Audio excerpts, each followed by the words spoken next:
what I'm going to do is I'm just going to go to that WhatsApp group as an example, just to some of the people that are posting. And if I click on that link,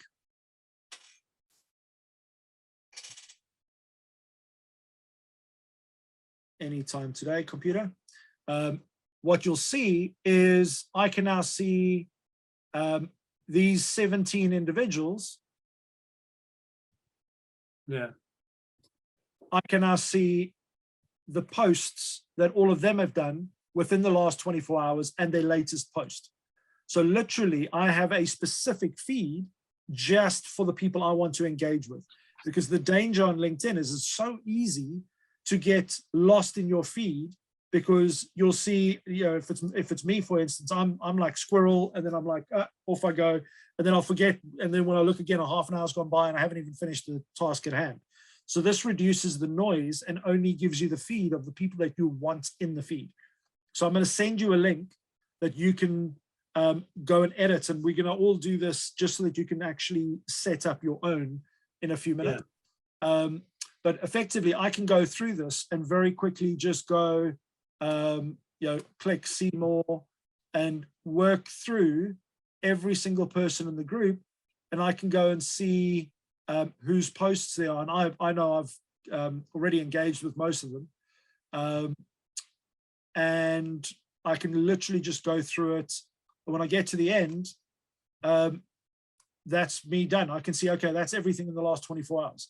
I've gotten engaged, I've commented on their posts, which means I've shown up on their profiles, I'm going to be in their feeds, and I'm going to get exposure to their networks in the notifications as well.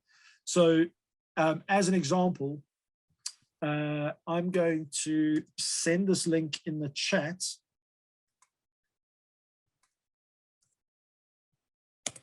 And if you go and click on that link, it'll give you the main people who generally kind of go and comment. So you will see exactly the feed that I've just given you. Yeah, I've got it on my screen. Okay. Right, so this is for TLEP, is it? Yeah, this is the TLEP group. So I'm going to go through this with the group in just for TLEP on and the support guys on Thursday. Yeah, tomorrow. In kind of a high level overview, but what we're going to do with you now is we're going to help you build your own lists quickly. So what I want you to do is, once you've got that up, I want you to go to the top right hand side on your browser and go and bookmark it and save it as a bookmark that you can easily go and click on the top of your browser in your bookmarks. Yeah. And go and name it as an example. You know, Nick, you might call it sales team, or you know, staff. You might, you know, depending on how broad you want to go. You then may want to create a list for you know, current clients. So when you bookmark that, it literally is a matter of just going, because it's saving the search string, as it were. And what then happens is, if you go into here where it says from member, so Ray, one of the things I'd suggest you do is, if you take this list and can you see my screen? I can see a screen, yes. So where okay. are you going? So what you'll see is those 4 areas highlighted. Yes. Okay, so what I want each one of you to do, once you've bookmarked this, yes, okay, is go and click on there. And then what you want to do is, in fact, you can bookmark it after. You can literally go and untick everybody.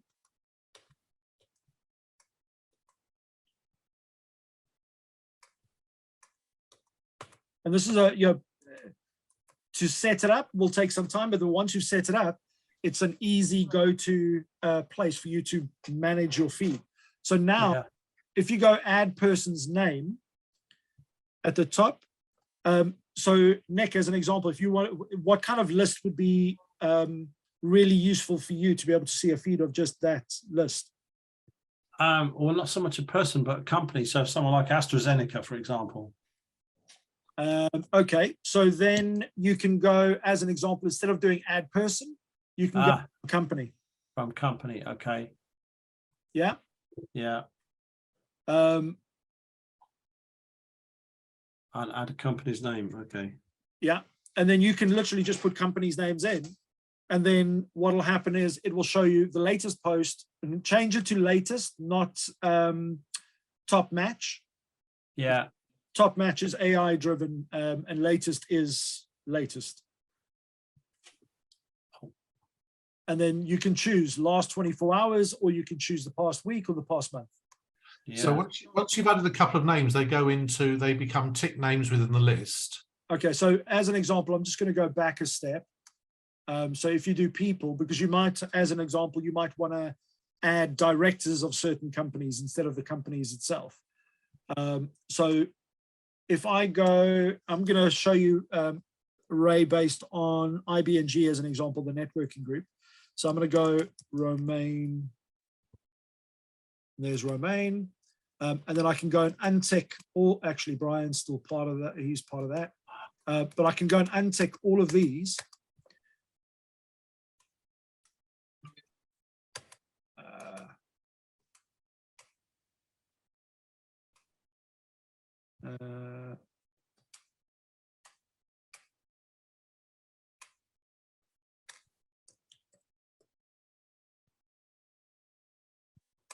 There we go.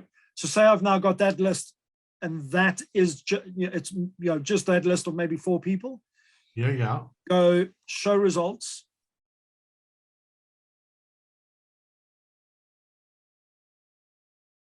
And you'll see it's just me that's posted in the last 24 hours out of those people.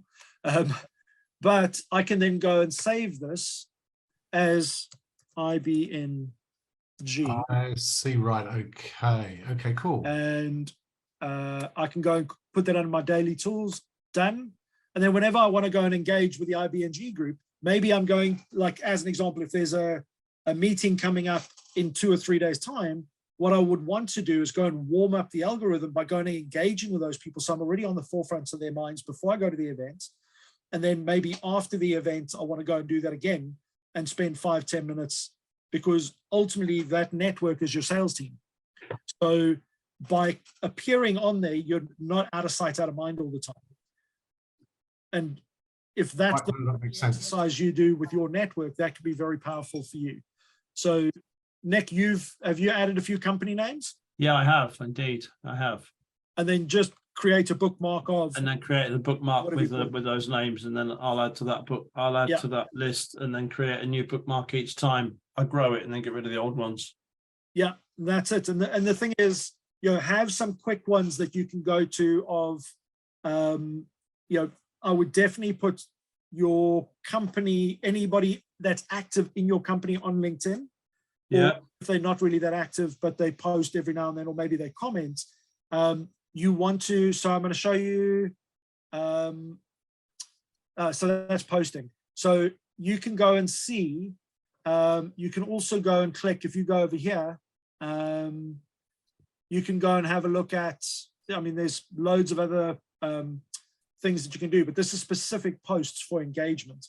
Now, if you've got all your company staff in one of the search lists, you can very easily go and say, oh, well, the sales team haven't been posting or engaging or doing anything over the last 2 weeks or 3 weeks. And you can go back and then just change this to the past week.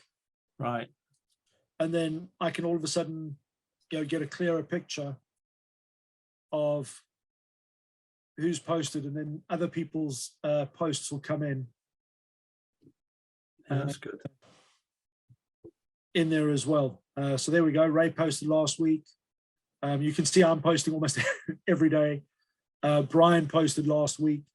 So it's little things like this, just being able to easily go and hover over, choose the reaction. Always make sure you click the see more button, because LinkedIn look at something called dwell time over a post.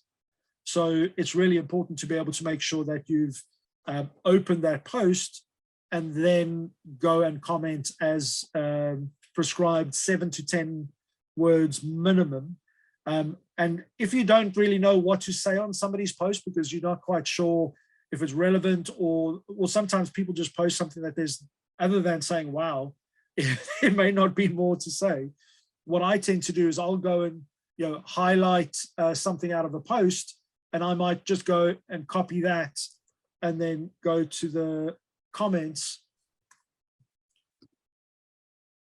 and then put my comment, go, wow, based on like something in there, or, but it adds more value to the post because I haven't just put wow, and LinkedIn doesn't then downgrade the activity, if that makes sense.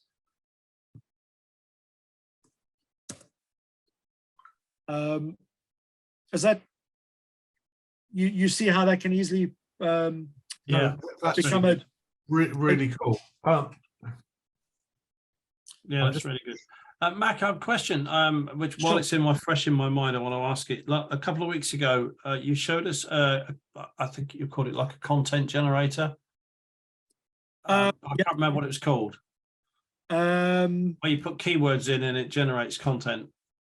That could have been Answer the Public.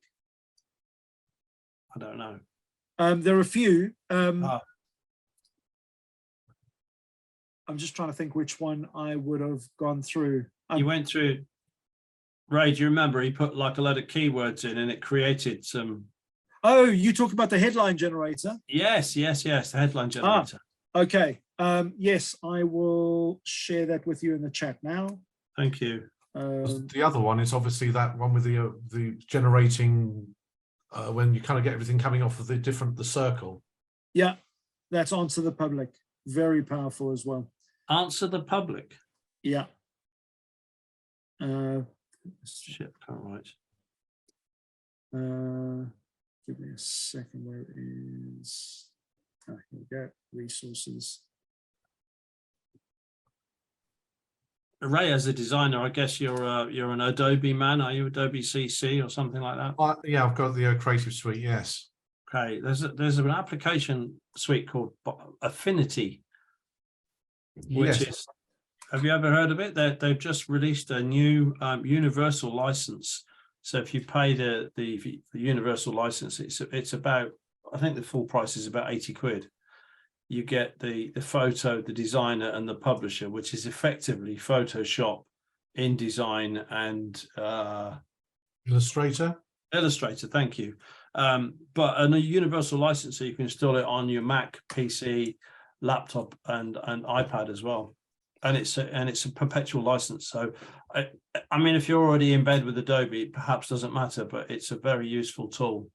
Well, I think that's and a lot cheaper. I mean, obviously, I'm paying about £42 a month for having the license for all the Adobe stuff. But I mean, for me, it's an industry standard, and equally, it's all sort of coordinated with all fonts and everything. Yeah. So and everything sort of like gels together, and plus, it's programs I've just worked with for years. Yeah. I know that probably the Affinity Suite is probably similar, but there's going to be some sort of tweaking to learn. So just a case of what you're familiar with.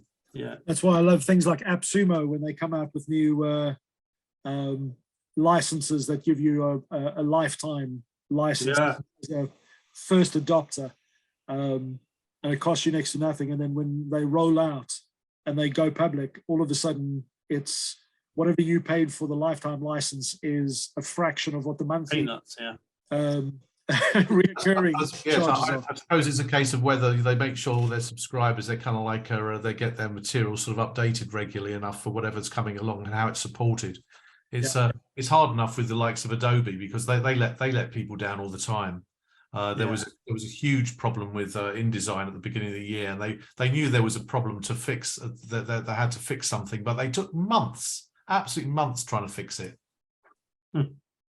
Sorry, Mac, I interrupted your flow. No, it's all good.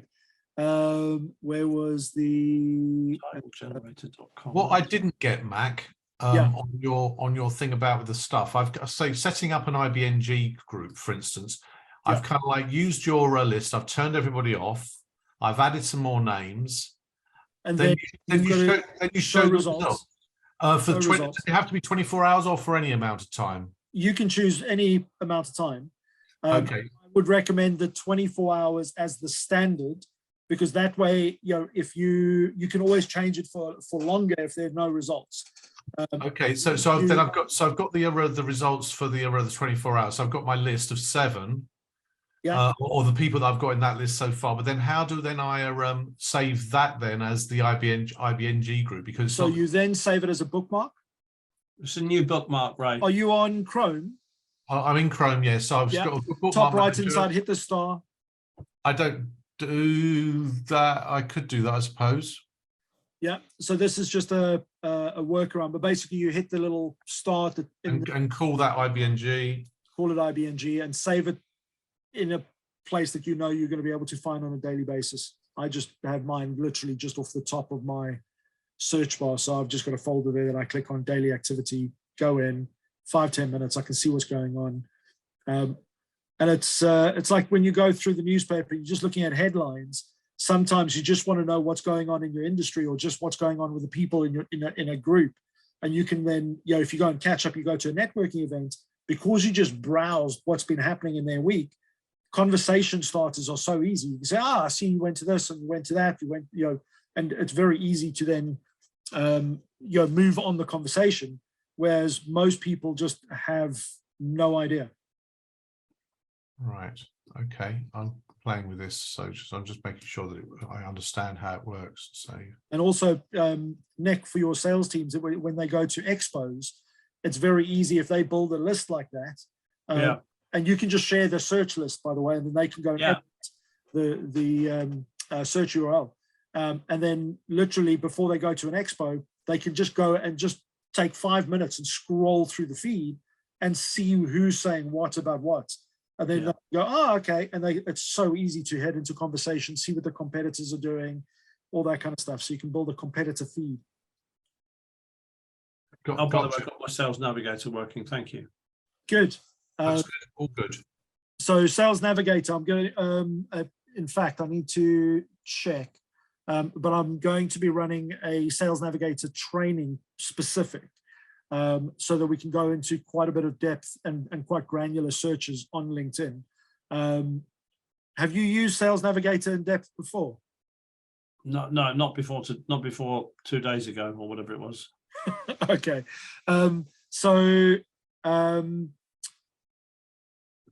I will speak to Joanne later this evening. I'll message her, because there are about 5 or 6 people who really want to take a Sales Navigator from a sales perspective, because you work for a slightly larger company and you're going to be using on a regular basis. It's such a powerful tool as long as you know what you're doing with it. Yeah. Otherwise, for a lot of people, they'll start off and it's great. They do a few searches, they use that, but then they don't need it again for 6 months or a year. So I use it on a daily basis. So I've used it every day that I've had it so far. And what have you seen that stood out for you so far? I'm getting much more relevant connections, much more relevant. The real people that I want to access, they're coming up on the searches straight away. Good. I've got to do 2 more actions before completing my Sales Navigator coach meeting, whatever the fuck that is. Yeah, it's just so that you get, they know that you've completed all the steps so that you know how to use most of the basic features. It's really good. Yeah, it's very powerful if you know what to do and how to use it. The problem is it's a separate app to LinkedIn, but it's like the. Why did they do that? Oh, it's a Microsoft mess. It's really annoying, because when you come to the literally like the inbox as an example, it's 2 separate inboxes. So before I knew what I was doing with Sales Navigator, I had a client who messaged, we had a great conversation, but we had so much activity going on over those 2 weeks. And I came back and I went into LinkedIn and I searched and I was like, I know I had a conversation with that guy. Yeah. It didn't come up. There was no search results, nothing. And so I had to start the whole conversation afresh. And he was like, Mac, what are you talking about? And then I clicked and I went into Sales Navigator and I had a look at my messages there, and there was a whole string of conversations. And it just doesn't marry up. It's just silly, really. From a user experience, there's a lot that can be improved when it comes to LinkedIn. Yeah. And all their different programs and their search functions. But anyway, okay, so let's move on. I wanted to go into, is that working for you, Ray? Yeah, that's fine. I've got that sorted now. That's fine. Thank you. So what I'd suggest is always, there are at least 3 of these search ones that you want to create. You want to create one for clients. You want to create one for your prospect, either companies or individuals. And then you want to have one of your competitors or influencers, thought leaders within the space, because that way it keeps you, it takes you 5 minutes to go and just go and look at a feed of what your competitors are doing. What are they saying? What events are they talking about? And it keeps you abreast of what the latest is in the industry. And it just gives you that cutting edge. Most people, that if they have to stumble upon a competitor saying something they might find. This way, you've just got curated feed. Yeah, no, absolutely perfect. And actually have it in the last 2 days or 24 hours. You can catch up in a small amount of time. It's really good. Literally, I've gone to networking events where literally within 5 minutes before, because once you save this, that link, you can actually save it as a favorite on your mobile as well, that same link. And then you can just go and just do that search on your mobile. It will actually open those same search results on there, so you can just scroll through it. So I've been able to find out about competitors. Like I did training with somebody a few months ago, but literally about 5 minutes before we went on a call, I thought I'd just scroll through, see what's going on. And they had attended a competitor, a LinkedIn, another LinkedIn guy's training, and they were first contacts, and they were at a bar together. And I was like, so why are they coming to me? This doesn't make sense. Anyway, we jumped in the call, went through everything. And then I just went, oh, so how do you know this guy? And they went, oh yeah, I've known him for years, but I don't really fancy listening to him because he just doesn't gel with me. And I was like, oh, okay, interesting. But this is, I've had people that I speak to, and they kind of go, you know what, actually I need somebody with a little bit more flamboyance. And I was like, okay, I've recommended my own clients to go to other people to find a fit that works for them, because that way they're going to get a result. I don't want to be the blockage for them to get that result, if that makes sense. Mm-hmm. Absolutely. There's always horses for courses. There's always enough people out there for you. There's more than enough business around the world. So you just need to fish in the right barrel, as I put it. Okay. Any questions on that? Any thoughts on that, on how you can use that specifically, either one of you? No, I'm at it. I'm already on it. I can see the eyes buzzing and the keys are flowing.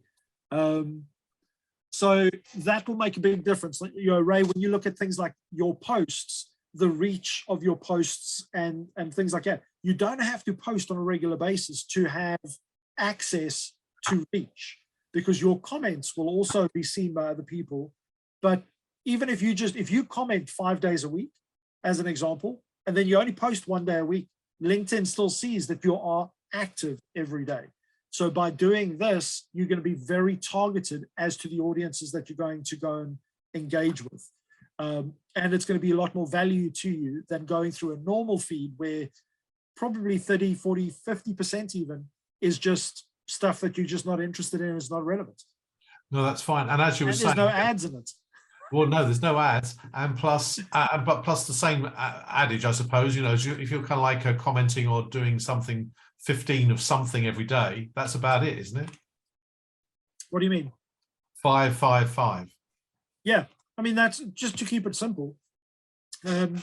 You can do that. I mean that's the minimum, that basic minimum. But I mean this, kind of like I could easily fast track through that quite a lot, depending on how often people are posting. But I can add to my list. So the pool just gets bigger. But also remember, if you go and see that there hasn't been any posts, like IB&G as an example, when I first went and spoke to them about LinkedIn, there were only like 2 people who were actually active on LinkedIn throughout the whole community. And I was like, well, this is mad. And now there are a lot more people that are a lot more active. But as time goes on, it gives you an opportunity to really get exposure to the right people. Okay, so I wanted to go on to the next bit. So in fact, I'm going to do a quick search here, and I'm going to pick on Ray because I can.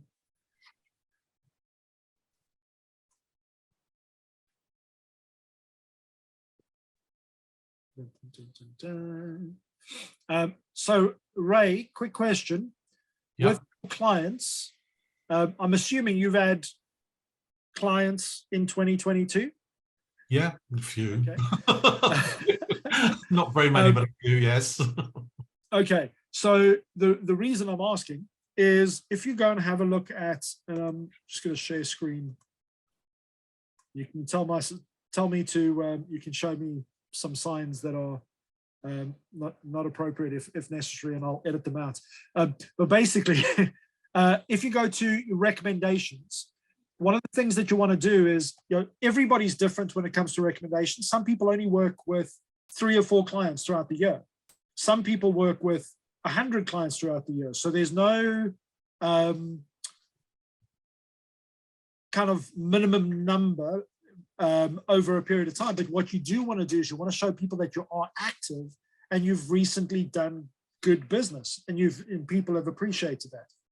So it's looking at those, those recommendations. And if you have a look at your recommendations on here, I know for a fact that you've got, just within your IB&G network, as an example, you've got at least 10 people that can write your recommendation on there.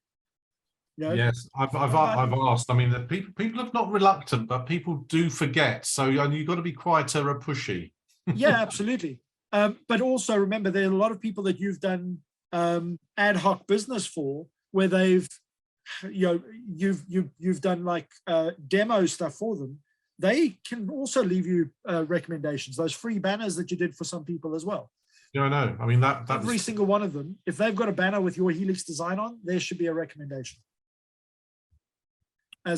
Well put indeed.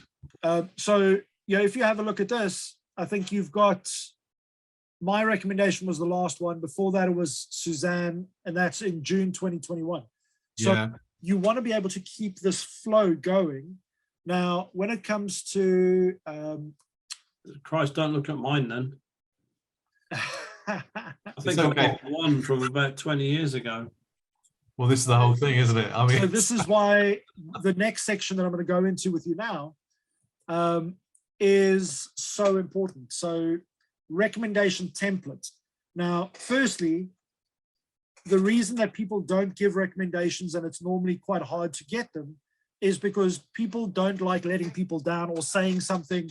They'd rather not leave a recommendation than try and rush a recommendation. And people are time starved.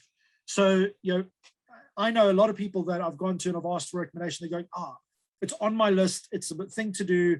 I've just got to think about what I want to say. And so it's all this, like, there's so many reasons why not to do it now, that you make it harder for them to actually leave a recommendation. And this is one of the biggest things I learned in sales and marketing, and what absolutely rocketed when I was in the security industry and in the telephone industry. Every single one of them, I managed to get to the top 10% in organizations from a performance perspective, because I was very clear and concise on what I wanted from the client. So as an example, when you ask for a recommendation, most people go on LinkedIn and then they, Nick, do you know how to ask for a recommendation on LinkedIn? No. Okay. So let me go back to the basics, because sometimes it's, here we go. So if you go on LinkedIn and you go to your own profile. Yeah. And you go right down to the bottom.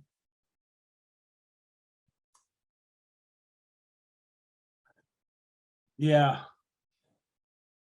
Yeah, I do have one from 2007. Okay, and that's fine. But I'm going to show you lots of ways to get recommendations, just so that you've got more current stuff on there from different sources, and I'll show you how to do that in a bit. But when you go and you hit the plus on, oh no, that's projects. What am I doing?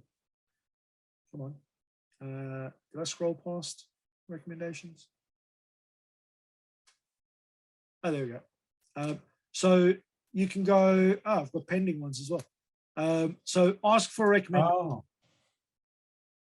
Now, this is where most people do. So search for people. So if I'm going to go, Nick,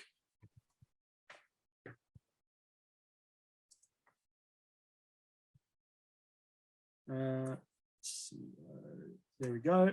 So I'll search for your name. You go and you hit the continue button. It's then going to ask you what's the relationship.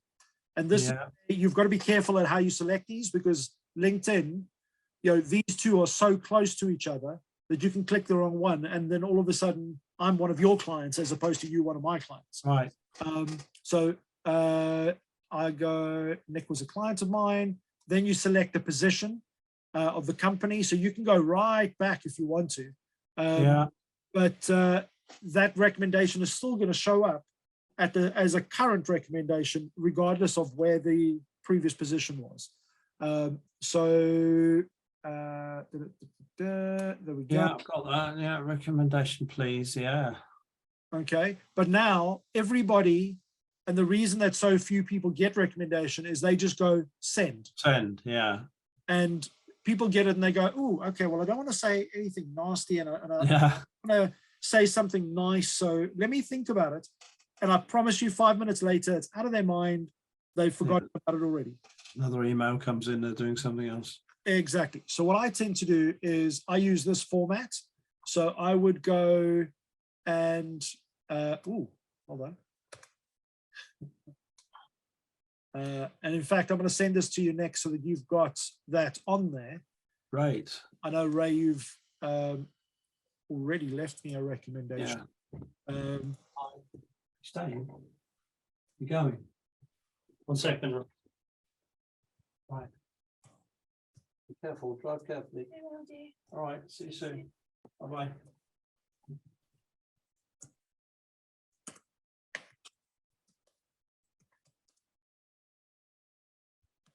Okay, so basically I'd put that in there. Yeah. And then recent. So I might go and change course, you know, how you found me and what you learned about what was really, you know, useful to you. So very specific. So something aimed at you, the individual, giving the recommendation.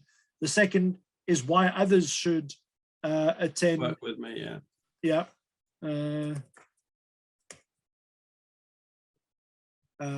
And what you'll feel they'll gain from it. Because what I find by asking these questions, firstly, you're giving somebody clarity on what you need. Secondly, when you get this feedback, I've found some really interesting ones where people have given me feedback and I'm like, and they've come up with reasons why they worked with me that I didn't even know were real unique selling points for them. Like it was, you know, I've had the weirdest ones. I had one client where it was purely because it was the first time they, in fact, University of London was the first time that they'd actually seen engagement from students putting up their hands and asking a lecturer a question, an external lecturer, and actually engaging with one of the courses, because they just like, normally they kind of sit through it, they might make notes, but they don't ask questions, they don't say anything. And, you know, these kids are 18, 19, 20, 21 years old. And a lot of the time they, it doesn't even look like they're present in the room. But for them, it was the fact that I was proactive and asking questions, on, you know, showing them how to do it. So all of a sudden I was like, oh, okay. And I could apply that to other clients when I was working with another college and university, and they were asking me, you know, what kind of things I did. I was able to use practical steps and show them the recommendation, because they could see what specifically other people who've already used my services did and felt, which means the risk of doing business with me is so much lower for them, if that makes sense. Yeah, absolutely. Because the biggest challenge that a lot of universities have is they come up with great ideas, they bring in great people, you know, people they think are great, but then the students don't give a monkeys, not interested. Do you want to just put that in the chat, Mac? Then I can copy it into a note. Yeah, it's going to be in here. There we go. You would have just got it into. Oh, yeah, I've got it anyway. Okay. Yeah, you would have got it onto your LinkedIn DMs. Yeah. Got it. Thank you. Okay. But you'll get. I'll send the slides through afterwards as well. So just going back to this. So now the big challenge is, who do you go to Come on, computer. There we go. Okay, so these are one of the things that I'd recommend is when you ask for them, don't just send it on LinkedIn, because guess what? Not everybody is as active as you or I may be. So what I tend to do is once I've asked for the recommendation, I'll send that person a quick WhatsApp or a quick email or a quick text message and go, hey, Nick, just wanted to let you know, I've just sent you a message on LinkedIn. I'm updating my LinkedIn profile. I would really appreciate if you've got 2 minutes to leave me a recommendation. I've even put in what I'm looking for. And then the conversion rate, I get about 80–90% of people that I ask for a recommendation to write a recommendation. Oh, that's good. Right. In the beginning, it used to be 1 in like 15. And then I felt like I was begging people. I was like, come on, man, you really have to. And I was like, and you don't want to be in that position. You really want to make people's life easy. Sometimes people will say to you, oh, well, I haven't really got time at the moment, but you can recall a specific conversation that they had. So as an example, Nick, you may have one of your clients that you know about the experience and the benefits they had. And you say, well, I tell you what, you mentioned X, Y, Z. Do you mind if I write something down specifically mentioning the things that you pointed out and just send it to you and you can copy and paste it? Will that be okay? And that will work as well. Help people out, make it easy for them. But do let them know that you sent it to them, and don't rely on LinkedIn being the sole thing. So here is where you can go and ask. So, Nick, within your own organization, as an example, I would go and ask other colleagues and people that you're working with, because here's the thing. A lot of organizations have now refrained from putting out, like, sending recommendation letters, if that makes sense, when you move on to other companies, because HR are a little bit sensitive about who does what. But what I find is if you go to your colleagues, as an example, and just say, hey, I'm just updating my LinkedIn, and they go and put it there, I've got some incredible recommendations from ex-colleagues and very senior people in Tyco and various other big organizations, where had I gone to them and asked them for a recommendation letter, it would have been a no. Even if I sent them an email, it would have been no, because the organization would refrain on them giving me a recommendation letter when they haven't given 10, 15 other people. So this is a great way. And what happens then is, say one of your organization colleagues leave you a recommendation, there, if anybody else in the industry, because the industry tends to get quite small at the top. So what you'll find is, if other people know of those people and they see that you've had a recommendation from them, then it's very easy for them to go, oh, okay, well, if so-and-so gave them a good word, that I'm in. So the other thing is collaborators. If you do a stand with people at an expo, sometimes you'll share space and just say, hey, give us a recommendation. It was great working with them at the expo. These guys really know their stuff. Yeah, and you can cross collaborate and recommend as well. People that have referred you clients. So sometimes you might have somebody that doesn't, and you mentioned this with regards to the people in the WhatsApp group. There'll be people in the WhatsApp group not relevant to you at all, but they know people. They might have a brother, a sister, uncle, an aunt, or a best mate, or somebody they went to school with that works at one of the organizations you're trying to get into. And they could write your recommendation based on the fact that, you know what, I went to Nick and I saw what he was doing, and I recommended him to a friend of mine who works at a very large company, and they really blown away by the service that they've received. So it's an indirect recommendation. But what that's doing is providing you with social proof. And that's what you want to do, is to build that trust on LinkedIn. So people that you network with, ex-bosses, ex-staff, clients, talk show hosts, anybody that you have any form of interaction with is an opportunity to get a recommendation. But here's the thing, what I do find is, going the wrong way. Leveraging recommendations is, once you've gone in there, say you've got a client that is in pharmaceuticals, and they actually quite an influential company in their space, what you want to go and do is then go and have a look at which organizations do they follow, Yeah. the senior directors, who are the people they connect with, you know, if that person, if they followed you and want to connect with you, you know, are they active? You want to go and look at the influencers they follow. So, and it's all at the bottom of their profile.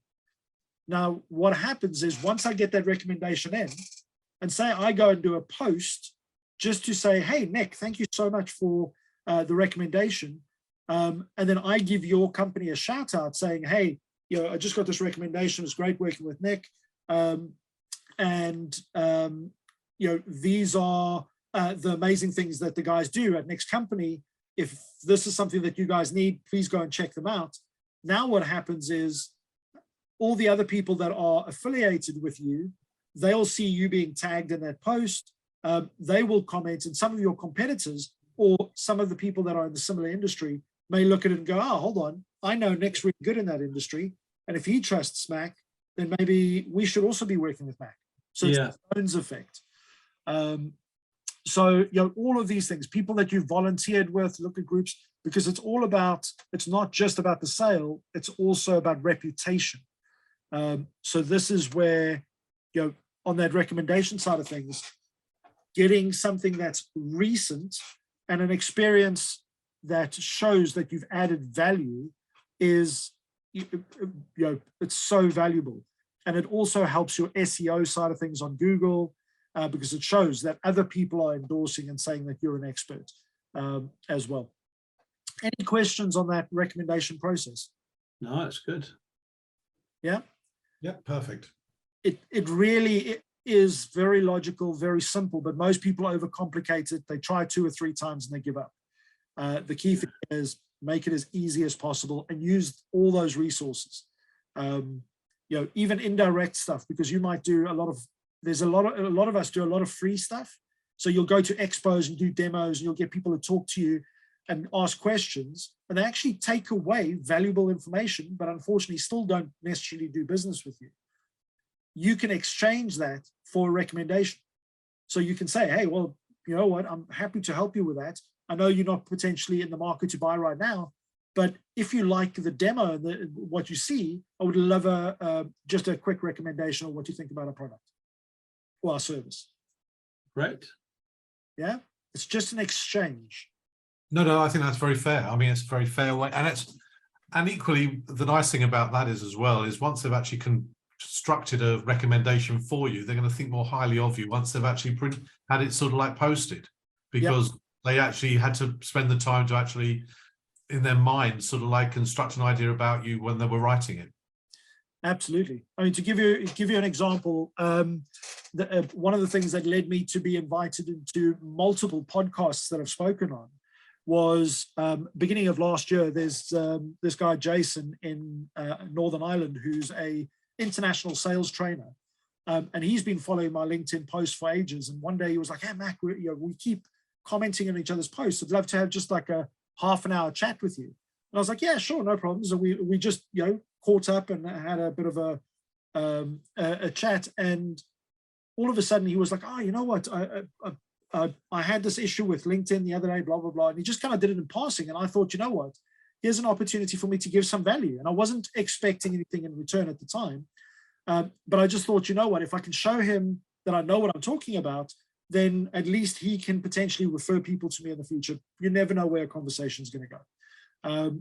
And one thing led to the next. And I just showed him 3 or 4 tiny little tweaks that he could do on his profile. And I left it at that. He then went and left me a recommendation on my profile, just saying how blown away he was with the level of knowledge that I have. And as a result of that, I got introduced to 2 or 3 really big companies, which I'm still working on projects for 2023 with.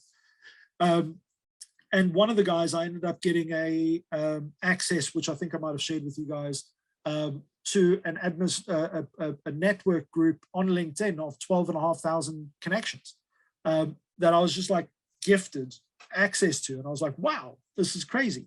And it was just by giving value and then asking for a small exchange, because people don't want to always take, they want to be able to reciprocate. And if you can show them how to reciprocate by, hey, well, if you just go and comment on my post, or just go and give people something to exchange. And that's why when you do expos as an example, and I know you were at the trade show today, business show, Ray, and Nick, with you and your team as well, is get people to exchange. So say, hey, well, thank you very much for coming to visit over here. Hey, can we just do a quick picture for our LinkedIn? What's your name so I can tag you? So you want people to come back. So you want an excuse to bring people back to your company page, to your personal profile. So if you give them something, it's that hook in. Most people, unfortunately, get business cards, put it in the pocket, and the follow through on that, it's disastrous. But if you can get somebody to come onto your company page and you just connect, and guess what? 3 months time, they've seen you 5, 10, 15, 20 times in their feed, and all of a sudden the penny drops. They need something today because something's gone wrong and your services are fit. So it's just priming people. It's not trying to sell to 100% of the audience all at once. Okay, gentlemen, it's 7:10 already. I know. Dinner time. Yeah, absolutely. Any questions on that? I'm actually fine on that, and actually I'm going to start trying to implement some of that better. Okay, so in the chat, just drop in either 1 or 2 actions that you feel that you'll take away from today's session. Okay. Okay. Your commitment to you.